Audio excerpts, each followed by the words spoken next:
आज हम लोग गुड फ्राइडे मना रहे हैं। तो जब गुड फ्राइडे मनाते हैं तो सबसे पहले एक सवाल आता है। सवाल ये आता है कि गुड फ्राइडे गुड क्यों है। जब एक जवान व्यक्ति, एक औरत का जवान बेटा जो 33 साल का उम्र का है, उसका जवान बेटा उसके सामने बेरहमी से मारा गया, उसको ताड़ना दी गई, उसकी बेइज्जती की गई, बदनामी की गई, उसके सामने उसे क्रूस पर चढ़ा दिया गया और हम कहते हैं गुड।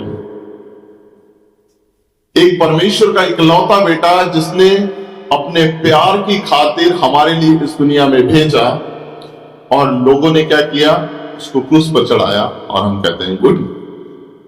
तो क्या वास्तव में ऐसा क्या है इस फ्राइडे में जिसको हम वास्तव में गुड कहते हैं या शुभ शुक्रवार कहते हैं। मेरे प्रियो, क्रूस जो है वो एक पहले यीशु मसीह के क्रूस पर मरने से पहले, उसके जी उठने से पहले वो एक श्राप और एक पाप की निशानी था और लोग उस श्रापित क्रूस को देखना भी पसंद नहीं करते थे। और अगर किसी व्यक्ति को क्रूस पर चढ़ाया जाता होता था तो लोग अपनी आंखों को फेर लेते थे, अपने चेहरे को ढक लेते थे, क्योंकि उन्हें लगता था कि अगर हम क्रूस को देखेंगे तो उसका श्राप हमारे जीवन में आ जाएगा, हमारे परिवार, हमारे खानदान में आ जाएगा।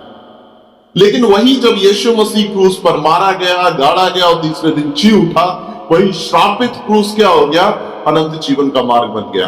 हालेलुया। तो क्या हुआ, वो परमेश्वर ने क्या किया, उस श्रापित क्रूस को हमारे लिए अनंत जीवन का मार्ग बना दिया। अब दूसरा सवाल ये आता है कि जब यीशु मसीह ने क्रूस पर से बाणियां कहीं, तो यीशु मसीह ने कितनी बाणियां कहीं? 7। तो यीशु मसीह ने 2 बाणियां क्यों नहीं कहीं, 3 क्यों नहीं कहीं, 5 क्यों नहीं कहीं, 10 क्यों नहीं कहीं? वो 7 ही बाणियां उन्होंने क्यों बोली? कभी हमने ऐसा सोचा कि यीशु मसीह ने 7 ही बाणियां क्यों बोली? 2 भी बोल सकते थे, या कहते कि मैं कुछ नहीं बोलूंगा क्योंकि इन्होंने मेरे को मार दिया, यहाँ पे चढ़ा करके मेरे को इतनी बेइज्जती की, मैंने इनके लिए इतने चिन्ह चमत्कार किए, इनके मुर्दों को जिलाया, इनके लोगों को चंगा किया, इनको मैंने बढ़िया बढ़िया खाना खिलाया और ये लोग पहले तो मेरा खजूर के इतवार वाले दिन मुझे राजा करके स्वीकार करते हैं और मुझे क्रूस पे चढ़ा दिया, मैं कुछ नहीं बोलूंगा। लेकिन यीशु मसीह ने 7 वचन बोले और ये 7 वचन बहुत मायने रखते हैं। और ये 7 वचन जो क्रूस के 7 वचन है, ये बाइबल में सृष्टि के 7 वचनों को, सृष्टि के 7 दिनों को प्रकट करते हैं।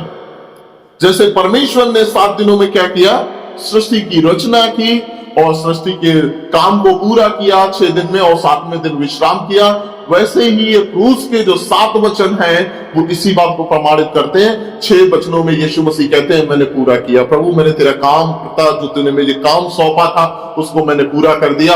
और 7वें वचन में कहता है मैं अपना आत्मा तेरे हाथों में सौंपता हूं। जैसे परमेश्वर पिता ने 6 दिनों के बाद 7वें दिन आराम किया, वैसे ही 7वां वचन हमें बताता है कि यीशु मसीह ने अनंत जीवन के आराम के लिए अपने आत्मा को परमेश्वर पिता के हाथों में सौंप दिया और कहता है कि पिता मैं आत्मा तेरे हाथों में सौंपता हूं।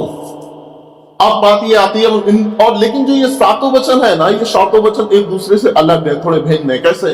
क्योंकि जो पहली बाणी है क्रूस की, वो परमेश्वर की महान दया, उसके इमोशंस को, उसकी भावनाओं को प्रकट करता है, जो कहता है कि हे पिता इन्हें क्षमा कर क्योंकि ये नहीं जानते कि ये क्या कर रहे हैं। दूसरी बाणी जब हम देखते हैं, जो दूसरी बाणी है वो परमेश्वर के अधिकार को प्रकट करती है, जो कहती है कि आज ही तू मेरे साथ स्वर्गलोक में। तीसरी बाणी है वो परमेश्वर के, वो मतलब संसार के रिश्तों के प्रति, संसार के जो हमारे रिश्ते हैं उनके प्रति कदर, उनके प्रति चिंता को प्रकट करता है। तभी यीशु मसीह कहते हैं हे नारी ये तेरा बेटा है, और कहते हैं देख, यूहन्ना से कहते हैं, अपने चेले से कहते हैं देख अब से ये तेरी मां है। चौथी बाणी को हम जब पढ़ते हैं तो जिसमें लिखा है यीशु मसीह कहते हैं कि हे पिता तूने मुझे क्यों छोड़ दिया। और ये बाणी परमेश्वर की महान पवित्रता को प्रकट करती है कि परमेश्वर एक ऐसा अति पवित्र परमेश्वर है कि जब उसके इकलौते बेटे के ऊपर श्राप और संसार के पापों का बोझ था तो वो पापों को सहन नहीं कर सका, वो पाप को देख नहीं सकता है, इसलिए उसने अपने इकलौते बेटे को भी छोड़ दिया। तो हमारी और आपकी औकात बहुत दूर है। 5वीं बात क्या बताती है कि यीशु मसीह कहते हैं कि मैं प्यासा हूं, और ये 5वीं बाणी है, ये परमेश्वर पिता की इच्छा को प्रकट करती है, उसकी डिजायर को प्रकट करती है कि परमेश्वर की इच्छा क्या है। छठी बाड़ी को अगर हम देखते हैं तो वो कहता है पूरा हुआ। छठी बाड़ी में परमेश्वर ने उद्धार के काम को पूरा कर दिया। और सातवीं बाड़ी परमेश्वर के विश्राम को प्रकट करती है। सातवीं बाड़ी क्या करती है? परमेश्वर के विश्राम को प्रकट करती है। और ये सातों बाड़ियां क्या है? एक दूसरे से भिन्न है। और इनमें पहली तीन बाड़ी हैं, जो पहली बाड़ी, दूसरी बाड़ी और तीसरी बाड़ी, ये परमेश्वर के अधिकार को प्रकट कर रही है। चौथी बाड़ी किस बात को प्रकट कर रही है? परमेश्वर की महान पवित्रता को। और 5 से जो 7 बाणियां हैं, ये परमेश्वर की इच्छा को प्रकट करती है कि परमेश्वर की इच्छा हमारे जीवन में क्या है। अब हम आते हैं दूसरी बाणी पर, क्योंकि पहली बाणी को बहुत अच्छे तरीके से परमेश्वर के दास ने हमारे बीच में रखा और परमेश्वर ने उन्हें अपने वचनों से, अपनी बुद्धि, अपनी सामर्थ्य से नवाजा और उन्होंने बहुत अच्छे तरीके से पहली बाणी को प्रकट किया हमारे सामने। अब हम दूसरी बाणी को देखते हैं, जो इस बात को कहती है कि आज ही तू मेरे साथ स्वर्गलोक में होगा, जो हमें मिलती है लूका रचित सुसमाचार के उसके 23 अध्याय के 43 पद में। तो ये इस बात को प्रकट करता है कि परमेश्वर के पास फाइनल अथॉरिटी है। जो परमेश्वर है उसके पास फाइनल अथॉरिटी है। और यहां यीशु मसीह के अधिकार को परमेश्वर पिता में प्रकट कर रहा है कि यीशु मसीह के पास अधिकार है स्वर्ग पहुंचाने का। यीशु मसीह के पास क्या अधिकार है? स्वर्ग पहुंचाने का।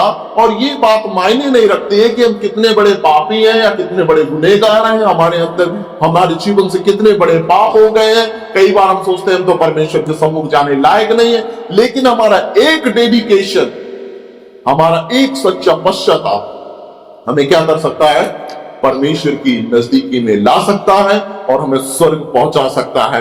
जब हम यशायाह नबी की किताब को पढ़ते हैं तो बाइबल हमें बताती है, उसके 1 अध्याय के 18 वचन को पढ़ते हैं तो वो कहती है कि चाहे तुम्हारे पाप लाल रंग के क्यों ना हो तो भी वह इनके समान श्वेत हो जाए। चाहे तुम्हारे पाप अर्गवानी रंग के क्यों ना हो फिर भी वो ऊन के समान श्वेत हो जाएंगे। और यहां यीशु मसीह जब वो क्रूस पर है, उस डाकू के उसने पापों को इनके समान श्वेत कर दिया। इससे पहले भले वो एक बलात्कारी हो, एक चोर हो, एक हत्यारा हो, एक डाकू हो, लेकिन उसके एक पश्चाताप ने, एक डेडिकेशन ने क्या किया?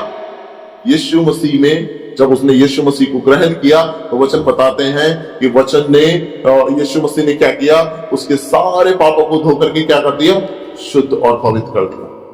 वचन भी कहता है कि तुम्हारे पापों को, जो तुम्हारा पाप है वो मेमने के लहू से धो करके शुद्ध और पवित्र किया गया है।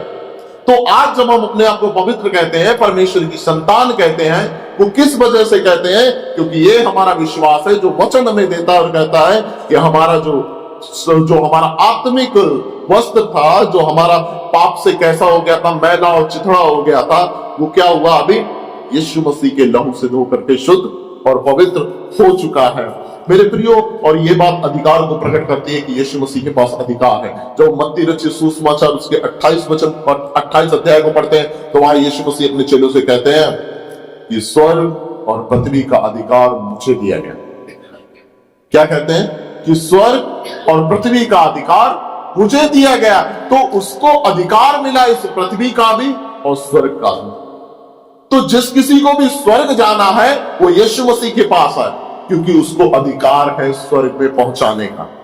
उसको अधिकार है स्वर्ग में पहुंचाने का। बाइबल हमें यह भी बताती है कि जब हम पुराने नियम को पढ़ते हैं वहां पे लिखा है कि परमेश्वर जिस पर दया करना चाहे उस पर दया करेगा और जिस पर नहीं करना चाहे वो नहीं करेगा। ये परमेश्वर की इच्छा है। अब देखिए, मैं एक छोटा सा आपको एग्जांपल देता हूं। जब हम पुराने नियम की किताब पढ़ते हैं तो वहां इसाक के 2 बेटे थे। एक का नाम याकूब था, दूसरे का नाम एसाव था। और एसाव ने क्या किया? एसाव कैसा था? वो शिकारी था, वो शिकार करता था। और वचन कहता है कि एक दिन उसको शिकार नहीं मिला, वो बहुत थक गया, बहुत भूखा था। और जब वो अपने घर वापस आया तो याकूब कुछ बना रहा था, बैठ के खाना बना रहा था। तो याकूब के पास आता और कहता कि हे भाई मुझे भी कुछ खाना दे, क्योंकि मैं भूखा मरा जाता हूं। तो याकूब ने कहा अच्छा, कहा कि हम दोनों भले जुड़वा भाई हैं लेकिन मुझसे 2 मिनट पहले तो पैदा हुआ है, तो एक काम कर, अपने बड़ेपन का अधिकार मुझे दे दे। और वो बेच देता है एक टाइम के खाने के लिए। और बाइबल बताती है परमेश्वर ने उसके इस पाप को माफ नहीं किया। एक छोटा सा पाप था, सिर्फ कितना अंतर था? बाइबल बताती है उन दोनों में ज्यादा से ज्यादा 1 या 2 मिनट का अंतर था। जुड़वा बच्चे थे, एसाव और याकूब। लेकिन उसके एक या 2 मिनट के बड़ेपन को उसने क्या किया? बेच दिया। और परमेश्वर ने उसके इस पाप को माफ नहीं किया। अब हम मूसा के बारे में देखते हैं, जब निर्गमन की किताब पढ़ते हैं तो वहां पे लिखा हुआ है कि जब मूसा लोगों को लेकर के जा रहा था जंगल से, है ना, जब मिस्र से निकाल करके जंगल से होते हुए वाचा के देश में जा रहा था, तो जो इजरायली लोग थे वो कैसे थे, जब तक उन्हें अच्छा मिलता था तब तक तो बहुत अच्छी बात है, मूसा बहुत अच्छा है, परमेश्वर यहोवा बहुत अच्छा है। लेकिन जैसे ही वो परेशान होते थे वो परमेश्वर पर बुड़बुड़ाना शुरू कर देते थे, परमेश्वर के बारे में गलत गलत कहना शुरू कर देते थे, और मूसा को भी क्या करते थे, गलत तरीके से बात करते थे। तो एक समय ऐसा आया कि वो जंगल में गए और उन्हें पीने को पानी नहीं मिला। तब वचन कहता है कि जो लोग थे, इजरायली थे, वो मूसा पर बुड़बुड़ाने लगे और कहने लगे तुम हमको यहाँ जंगल में इसलिए लेके आया कि हम प्यासे मर जाए। तो मूसा बहुत क्रोधित होता है, वो कहता है कि अब तक मैं तुमको लेते आया हूं, तुमने परमेश्वर के बहुत से चिन्ह और चमत्कारों को देखा है, और अब तक तुम क्या कहते हो, परमेश्वर पर बुड़बुड़ाते हो, परमेश्वर को गलत बोलते हो, मैंने सब कुछ तुम्हारे लिए किया फिर भी तुम मुझे गलत बोलते हो। तो मूसा क्रोध में भर जाता है और जाकर के परमेश्वर की नजदीकी में जाता है, परमेश्वर से कहता है कि ये जाति तूने मुझे क्यों दी है, ये लोग अच्छे लोग नहीं है, ये बुड़बुड़ाते हैं, जलते हैं, और अभी ये मुझे मार डालने पर है क्योंकि मैंने जंगल में लेके आया हूं और यहाँ पीने को पानी है, प्रभु मैं क्या करूं। तो परमेश्वर कहता है तू एक काम करिए, तुझे सामने चट्टान दिखाई दे रही है, उसमें जा और जो तेरे पास लाठी है उसमें एक बार मार। क्या बोला परमेश्वर ने, एक बार मार, और मूसा गुस्से में गया और उसमें 2 बार मारा। और बाइबल कहती है ये 2 बार मारना, गुस्से में क्रोध में 2 बार मारना, ये परमेश्वर की नजरों में उसके लिए पाप गिना गया। और सिर्फ यही वजह थी कि मूसा जो था वो बाचा के देश में नहीं पहुंचा, और परमेश्वर कहता है कि तू दूर से ही देख ले इस बाचा के देश को, क्योंकि तू वहां नहीं जा सकता क्योंकि तूने पाप किया। एक छोटे से छोटे पाप को क्या किया, परमेश्वर ने माफ कर दिया, परमेश्वर ने माफ नहीं किया। और लेकिन यहां पर जो हम देखते हैं, एक गुनहगार है, एक हत्यारा है, एक पापी है, एक बलात्कारी है जिसने शायद बहुत से गुनाह किए होंगे, और आज वो यीशु मसीह के साथ क्रूस पर सजा को भुगत रहा है, और यीशु मसीह ने क्या कहा, आज तू मेरे साथ स्वर्गलोक में होएगा। क्योंकि यीशु मसीह ने क्या किया, उसके गुनाहों को क्या कर दिया, इनके समान श्वेत कर दिया, उनके समान श्वेत कर दिया। अब उसके जीवन में कोई पाप नहीं रहा, क्योंकि उसने यीशु मसीह को सच्चे पश्चाताप के साथ ग्रहण किया। आप जानते हैं पश्चाताप का मतलब क्या होता है? पश्चाताप का अगर हम ग्रीक वर्ड देखें ना, तो उसमें बहुत सुंदर तरीके से लिखा है, मैं आपको इंग्लिश ट्रांसलेशन उसका बताता हूं। उसका मतलब होता है turn from your sin and turn to God, कि मतलब अपने पापों से फिर जाओ किसकी ओर, परमेश्वर की ओर। तो ये एक यू टर्न लेना होता है कि हमने पापों से क्या किया, अपने आप को फिरा लिया, पापों को मान लिया, अब हम दोबारा पाप नहीं करेंगे, अब हम किसकी ओर जाएंगे, परमेश्वर की ओर जाते हैं। और यही सच्चा पश्चाताप होता है। सच्चा पश्चाताप ये नहीं होता है कि हम इतवार वाले दिन, संडे वाले दिन तो चर्च में आएंगे और कहेंगे हे पिता, जैसे हमने अपने अपराधियों को क्षमा किया तू भी हमारे अपराधों को जाए क्षमा कर दे, और फिर हम मंडे से लेकर के सैटरडे तक क्या करेंगे, पाप करेंगे। ये सच्चा पश्चाताप नहीं है। सच्चा पश्चाताप ये है कि हमने जब अपने पापों को मान लिया है तो हम दोबारा पाप ना करें, क्योंकि परमेश्वर क्या करता है, हमें हिम के समान क्या कर देता है, श्वेत कर देता है। परमेश्वर के पास आज भी वो सामर्थ्य है कि वो क्या करे, हमारे पापों को हिम के समान श्वेत कर दे। उत्पत्ति की किताब को जब हम पढ़ते हैं कि वहां पर लूत और उसका परिवार सदोम और गमोरा में रहता था, तो परमेश्वर क्या डिसाइड करता है, परमेश्वर कहता है मैं इस पूरे शहर को नाश कर दूंगा। तो अब्राहम जाता परमेश्वर से बात करने को, अब्राहम परमेश्वर से बात करता है, परमेश्वर से कहता है प्रभु अगर यहाँ 50 धर्मी पाए गए तो क्या तू 50 धर्मियों को भी मार देगा? परमेश्वर कहता अगर 50 धर्मी पाए गए तो मैं पूरे नगर को छोड़ दूंगा। फिर वो बात करते करते करते करते अंत में कितने पे आता, 10 लोगों पे। कहता है प्रभु अगर 10 लोग भी धर्मी हुए तो क्या तू 10 लोग बाकी लोगों की वजह से 10 लोगों को मार देगा? परमेश्वर कहता नहीं, मैं उनको छोड़ दूंगा। और अंत में क्या होता, वहां 10 लोग भी नहीं मिलते। ऐसा नहीं है कि परमेश्वर हमको मौका नहीं देता। परमेश्वर प्रत्येक दिन जब हम सुबह सो करके उठते हैं, जब हम अपने सुबह के अपने दरवाजों को खोलते हैं, अपने रोशनी को देखते हैं, तो इसका मतलब यह परमेश्वर ने हमें एक और मौका दिया कि हम परमेश्वर की उपस्थिति में अपना जीवन जिएं। परमेश्वर ने हमें यह मौका नहीं दिया कि आज हम और झूठ बोल लें, आज हम थोड़ा और व्यभिचार कर लें, आज हम थोड़े और गुनाह कर लें और रविवार को जाकर के माफी मांग लेंगे। परमेश्वर में प्रत्येक दिन एक मौका देता है और वो आज भी सामर्थ्य है कि हमारे हर एक गुनाह को क्या करे, माफ करे और हमें स्वर्ग में ले जाए। क्योंकि परमेश्वर की इच्छा यही है कि परमेश्वर ने अपने इकलौते बेटे को इस दुनिया में, इस संसार में इसीलिए भेजा कि वो क्या करे, हमारे सारे गुनाहों से हमें छुटकारा दिलाए, हमारे सारे गुनाहों से हमें माफी दिलाए और क्या करे, हमें स्वर्ग में लेके जाए। क्योंकि जो स्वर्ग जाने का अधिकार है, जो स्वर्ग में पहुंचाने का अधिकार है, वो किसके पास है? वो सिर्फ और सिर्फ यीशु मसीह के पास है। आज बहुत से लोग हैं, अगर उनसे बातें करो कि क्या आपको क्या लगता है आपने अच्छे काम किए, बोलेंगे हाँ थोड़े अच्छे किए, थोड़े नहीं किए। वो कुछ लोग बोलेंगे हमने बहुत अच्छे काम किए, और उनको पूछो क्या आपको इस बात का आश्वासन है कि आप स्वर्ग में जाएंगे मरने के बाद? तो कुछ लोग कहेंगे नहीं, कुछ लोग कहेंगे पता नहीं, कुछ लोग कहते 50-50 है, भी पता नहीं भी पता। लेकिन हम मसीहों को परमेश्वर के वचन ने क्या किया? एक प्रमाण दिया है। क्योंकि वचन कहता है स्वर्ग और पृथ्वी टल जाएगी लेकिन परमेश्वर का वचन नहीं टलेगा। तो हम पहला यूहन्ना की पत्री पढ़ते हैं, उसके 5 अध्याय के उसके 13 वचन को पढ़ेंगे तो वहां पे लिखा हुआ है, वहां पे इंग्लिश में बहुत खूबसूरती से लिखा हुआ है। तो वो कहता है कि these things I have written to you those who believe in the name of Son of God that you may believe that you may have eternal life। इसका मतलब है कि वो कहता है कि मैं ये सारी चीजें हर एक विश्वासी के लिए लिख देना चाहता हूं जो यीशु मसीह पर भरोसा करता है, यीशु मसीह पर विश्वास करता है, ताकि तुम इस बात को जान लो कि अनंत जीवन तुम्हारा। हालेलुया।